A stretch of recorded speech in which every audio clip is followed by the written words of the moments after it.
Hello friends, education मस्ती में आप सभी का स्वागत है। और आज हम लोग देखने जा रहे हैं क्लास 8 का मैथ प्रश्नावली 2.2। 2.2 का जो हम लोग देखने जा रहे हैं क्वेश्चन नंबर 8। क्वेश्चन नंबर 8 में क्या कहा जा रहा है ये थोड़ा सा देखिएगा। क्वेश्चन नंबर 8 में है मेरा कि 11 के लगातार 3 गुणजों का योग 231 है, यहाँ दिया हुआ है तो उन्हें ज्ञात कीजिए। यानी 11 का 3 गुणज ऐसा है जिसको जोड़ करके हमको 231 आ जाना चाहिए। तो कह रहा है वह संख्या ज्ञात कीजिए। चलिए, तो इसमें हम लोग मान लेते हैं कि माना कि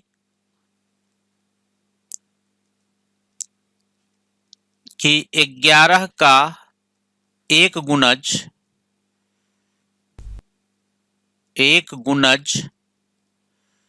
बराबर हम लोग मान लेते हैं x। तो 11 का फिर दूसरा गुणज क्या होगा ये थोड़ा सा सोचना है आपको।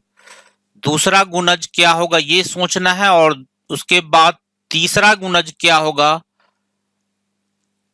ये सोचना है। थोड़ा ध्यान से समझिए। अगर 11 का पहाड़ा में अगर हम 11 लेते हैं तो 11 के बाद 22 लेते हैं, फिर 33 लेते हैं, फिर 44 लेते हैं। यानी ये जो आया ये पहले 11 में फिर 11 जुट गया, फिर इसके बाद इसमें आपका इसको लाने के लिए यानी 33 लाने के लिए उसके पीछे वाला में फिर 11 जुट गया। यानी ये कहने का मतलब है कि 11 11 बढ़ता चलेगा। तो यहाँ पर हम लोग क्लियरली लिख सकते हैं कि दूसरा गुणज जो हो जाएगा मेरा ये x प्लस 11 होगा, और तीसरा गुणज जो होगा इसमें हमको फिर 11 जोड़ना पड़ेगा। यानी ये जो है मेरा x प्लस 11 जो है उसमें हमको फिर 11 जोड़ना पड़ेगा। यानी ये हो गया आपका x प्लस 22 हो गया।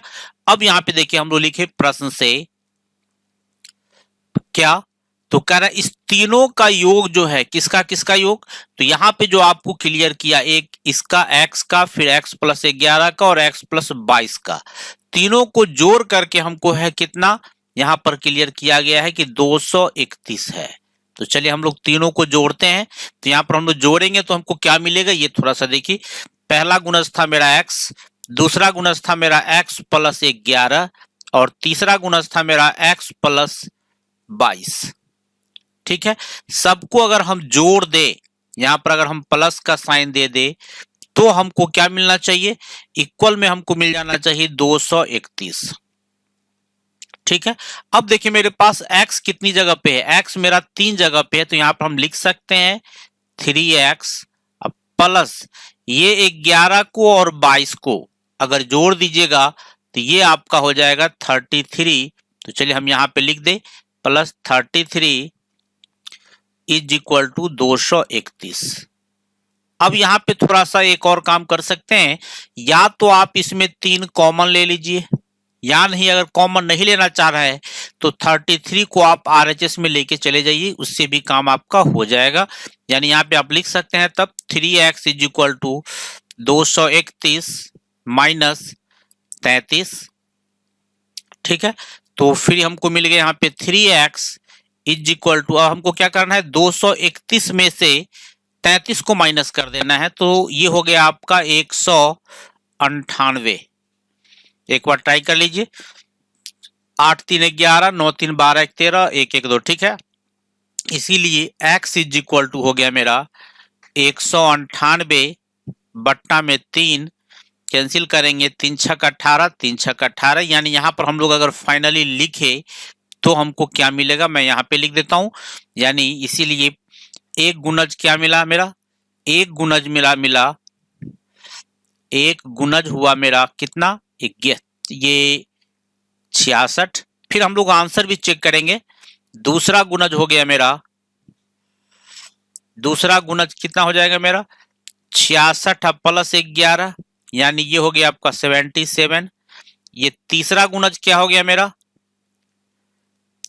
तीसरा गुणज क्या करना है, तीसरा गुणज में हमको कह रहा है कि x में 22 जोड़ दीजिए। तो x मेरा कितना था 66 में हम 22 जोड़ देते हैं, ये हो गया आपका 88। चलिए आंसर अब चेक कर लेते हैं। आंसर चेक करेंगे तो हमको क्या मिलेगा ये थोड़ा सा देख लीजिए, चेक कर लेते हैं। तीनों को जोड़ के देखना है, एक था 66, एक था 77 और एक था 88। तीनों को जोड़ के देखना है कि क्या हमको 231 आ रहा है कि नहीं आ रहा है। तो यहाँ पे देख सकते हैं आप 7 6 13 और 8 21, फिर 7 6 13 और 8 21 और 2 23। देखिए 231 का हमको जरूरत था, 231 हमको आ चुका है, यानी आंसर मेरा बिल्कुल ही सही है। ठीक है, चलिए देखते हैं हम लोग फिर नेक्स्ट क्वेश्चन को। नेक्स्ट क्वेश्चन मेरा क्या है ये थोड़ा सा देखिए। क्वेश्चन नंबर 9 में क्या कहा जा रहा है कि संकुल संसाधन केंद्र मध्य विद्यालय फरना में आयोजित बाल मेले में प्रत्येक विजेता छात्र को 2 कलम एवं विजेता को छोड़कर शेष सभी प्रतिभागियों को 1 कलम दिया गया। यदि 100 छात्रों के बीच 120 कलम दिए गए तो विजेताओं की संख्या ज्ञात कीजिए। देखिए यहाँ पर हम लोग पहले मान लेते हैं, क्या मानेंगे ये थोड़ा सा देखिए। दो तरह से हमको यहाँ पे काम करना है। यहाँ देखिए क्या रहा है कि प्रत्येक विजेता छात्र, यानी एक है विजेता छात्र और एक है विजेता छात्र को छोड़कर, तो हम लोग यहाँ पे मान लेते हैं कि माना कि विजेता छात्रों की संख्या, विजेता छात्रों की संख्या, छात्रों की संख्या को हम लोग मान लेते हैं x। इसीलिए विजेता को छोड़कर, विजेता को छोड़कर शेष छात्रों की संख्या, शेष छात्रों की संख्या, ये मेरा कितना हो जाएगा। अब देखिए टोटल छात्र मेरे पास 100 है, यहां पर देख सकते हैं आप। तो यहाँ पे क्लियर किया है कि 100 छात्रों के बीच, यानी टोटल छात्र मेरा कितना है 100 है।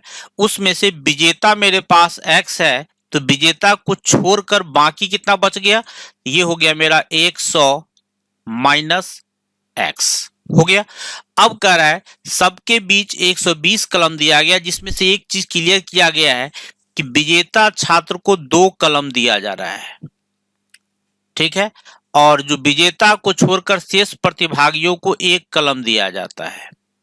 ठीक है, तब सोचिए एक विजेता छात्र को अगर 2 कलम दिया गया तो यहाँ पे x विजेता छात्र को कितना कलम दिया जाएगा। यहाँ पर हमको समीकरण पहले बना लेना है। यहाँ पर हम लिखते हैं प्रश्न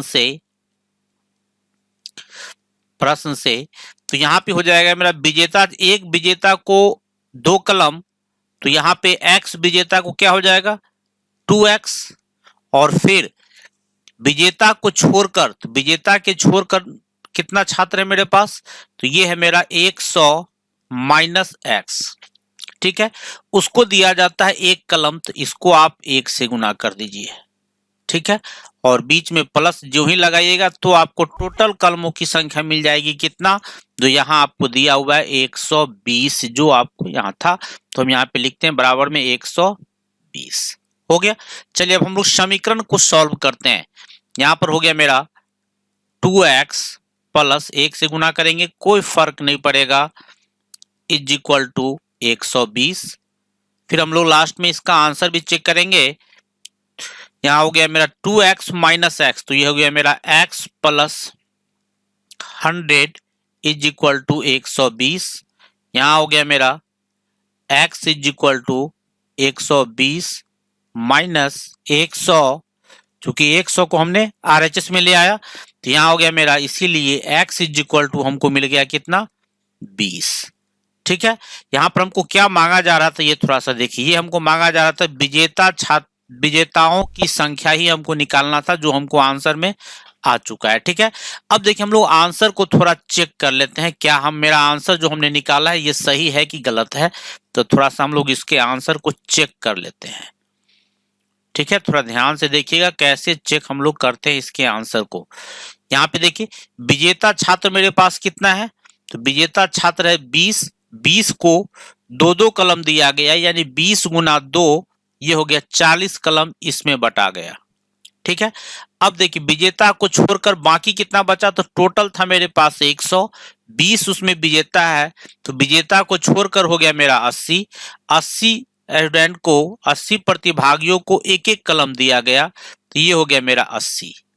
ठीक है, अब यहाँ पे देखिए टोटल कलम 120 है। टोटल छात्रों की संख्या, प्रतिभागियों की संख्या 100 है। देखिए 100 प्रतिभागी था, ये भी मेरा सही हो चुका है। और यहाँ पे 120 कलम बांटा गया, ये भी मेरा क्लियर आ चुका है, यानी ये भी आंसर मेरा बिल्कुल ही सही है। ठीक है, चलिए देखते हैं नेक्स्ट क्वेश्चन। उससे पहले मैं आपको बता दूं, अगर चैनल पे नए हैं तो जरूर सब्सक्राइब कर लीजिएगा, लाइक जरूर कीजिएगा और दोस्तों में अधिक से अधिक शेयर करते रहिएगा। चलिए देखते हैं फिर क्वेश्चन नंबर 10 को। यहाँ पे 9 नहीं, ये 10 नंबर क्वेश्चन है, ये आपको ध्यान रखना, ये 10 नंबर में है, ये क्वेश्चन है आपका 10। ठीक है, 10 नंबर क्वेश्चन क्या कह रहा है? 10 नंबर क्वेश्चन में ये थोड़ा सा देखिए, कह रहा है रवि के पिता की वर्तमान उम्र रवि के वर्तमान उम्र के तिगुने से 5 वर्ष अधिक है। 5 वर्ष बाद उनकी उम्रों का योग 47 वर्ष होगा। दोनों की वर्तमान उम्र ज्ञात कीजिए। देखिए यहाँ पे हम लोग मान लेते हैं क्या चीज की, माना कि रवि का वर्तमान उम्र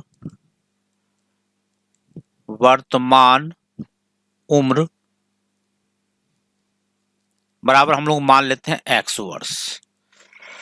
फिर इसके पिता का, तो रवि के पिता का वर्तमान उम्र, रवि के पिता का वर्तमान उम्र कितना हो जाएगा? अब देखिए यहाँ पे, यहीं पर एक मेन गेम यहीं पे चल रहा है। यहाँ पे क्या है कि रवि के पिता की वर्तमान उम्र रवि के वर्तमान उम्र की तिगुनी, तो रवि का वर्तमान उम्र कितना है मेरा x, करा इसका 3 गुना तो 3x हो गया, से 5 वर्ष, तो 5 वर्ष क्या है अधिक है, तो यहाँ पे अधिक कर दीजिए। ये हो गया रवि के पिता का वर्तमान उम्र। ठीक है, यहाँ पे वर्ष जरूर लिखिएगा, हो गया। अब कह रहा है 5 वर्ष के बाद उनकी उम्रों का योगफल।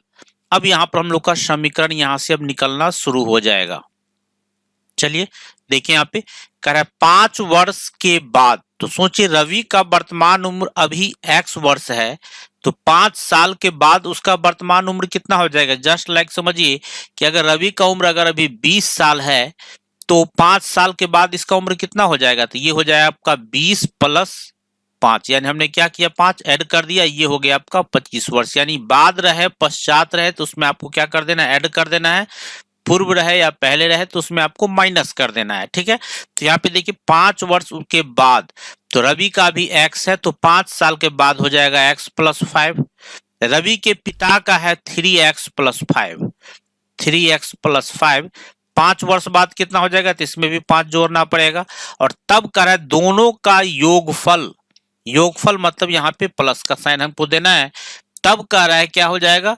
तब ये हो जाना चाहिए यहाँ पे 47 वर्ष, इक्वल में हमने लगा दिया 47। ठीक है, अब हम लोग इसको सॉल्व करना शुरू करेंगे।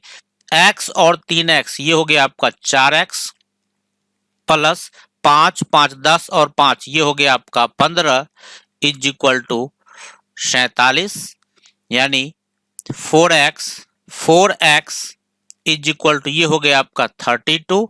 इसीलिए x इज इक्वल टू, यहाँ पे लिख ले, इसीलिए x इज इक्वल टू 32/4, ये हो गया 8। यानी रवि का उम्र जो है ये 8 वर्ष हो गया।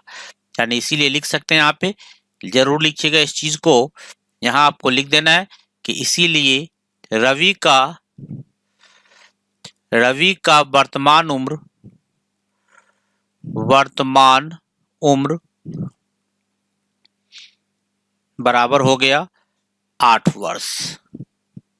फिर देखते हैं आंसर भी चेक करते हैं इसका हम लोग। और रवि के पिता का वर्तमान